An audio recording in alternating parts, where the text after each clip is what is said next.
Azi e sărbătoare mare, mâine vine tractorul să are. Grădina trebuie greblată, să fie puternică, dezvoltată, să pună fosta concubină la ceapă.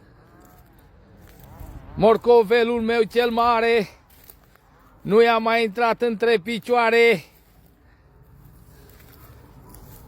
că pălărie nu poate purta, corâcâie în gaură pe concubina.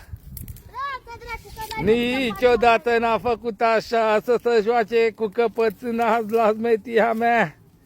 Ia-i dracu, popo! Când vreodată o mai băga să astupe gaura, a mea e tare ca o piatră și o strămpunge în gaura toată.